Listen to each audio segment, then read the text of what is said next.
Buenos días, mi nombre es Rafael Rubio, director general de Alacero. Como ustedes saben, el próximo diciembre 11 se cumple 15 años de la incorporación de China a la OMC. Y este aniversario es un buen momento para analizar qué ha pasado a lo largo de estos años. Yo creo que hay dos formas de poder analizarlo. Por un lado, la incorporación de China a la OMC le facilitó participar en el comercio internacional. Y el segundo es que a lo largo de estos 15 años se le permitió a China transitar de una economía centralmente planificada a una economía de mercado.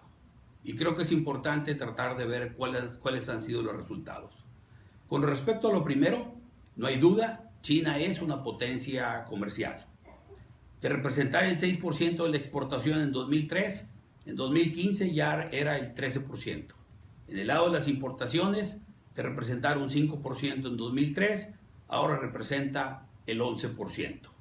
Y lo mismo sucedió con la industria del acero, en donde China se ha convertido en el principal país productor, representa 50% de la producción mundial, principal líder exportador, con más de 100 millones de toneladas por año, pero además generó una sobrecapacidad del orden de 450 millones de toneladas.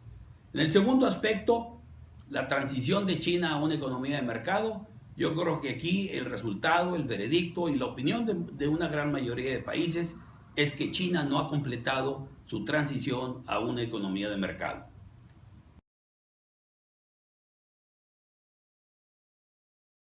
Quisiera abordar el tema desde la perspectiva de tres preguntas. La primera de ellas ¿es China una economía de mercado? Y creo que la respuesta se va a dar a nivel de cada país miembro de la OMC. Algunos países como Australia, Islandia, Suiza han reconocido a China como economía de mercado. Pero hay otros, Europa, Estados Unidos, México, Japón, la India, que no han reconocido a China como economía de mercado. Aún más, países como Estados Unidos han afirmado categóricamente que no van a reconocer a China como economía de mercado. Y una manera sencilla de poder evaluar si esto es correcto o no es aplicando los criterios que tiene el gobierno mexicano para evaluar este tipo de economías. El primer criterio, que la moneda del país sea convertible de manera generalizada en los mercados internacionales. Segundo criterio, que los salarios se establezcan mediante negociación libre de empleados y trabajadores. Tercer criterio, que las decisiones sobre precios, insumos, producción, etcétera, se adopten por las señales del mercado y no por las decisiones de los gobiernos.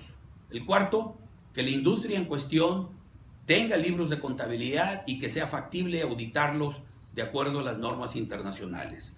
Y el quinto, que los costos de producción y la situación financiera no sufra distorsiones significativas.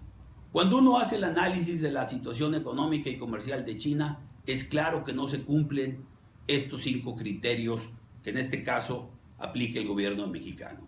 Y yo creo que es importante tratar de sintetizar esta situación en que lo que hemos visto a lo largo de estos 15 años es la mano visible del gobierno y no la mano invisible del mercado.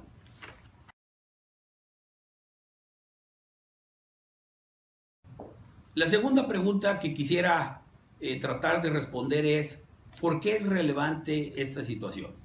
Y aquí hay dos perspectivas.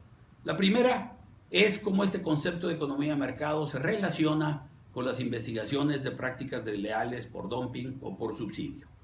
Y este tema se centra en el artículo 15 del Protocolo de Adhesión de China, que como ustedes saben ha sido sujeto de múltiples interpretaciones legales y diferentes análisis por parte de analistas jurídicos.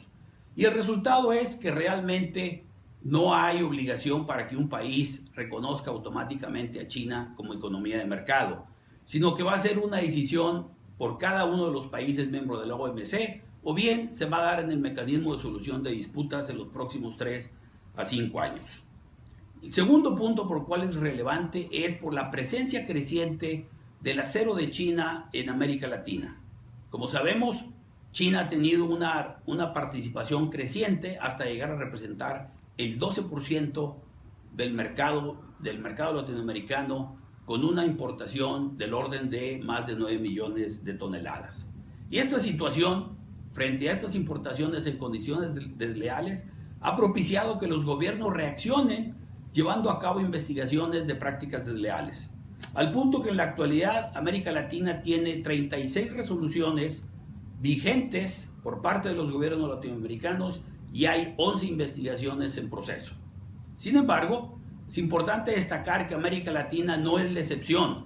A nivel mundial, China es el país más acusado por este tipo de prácticas comerciales. De hecho, en materia de productos de acero, a nivel mundial existen 107 investigaciones resueltas, vigentes actualmente, y hay 29 casos más en proceso.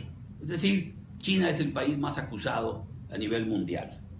Y la segunda perspectiva es, desde un punto de vista más amplio, el cómo enfrentar a las empresas chinas en el mercado con sus ventajas artificiales y con los apoyos del gobierno.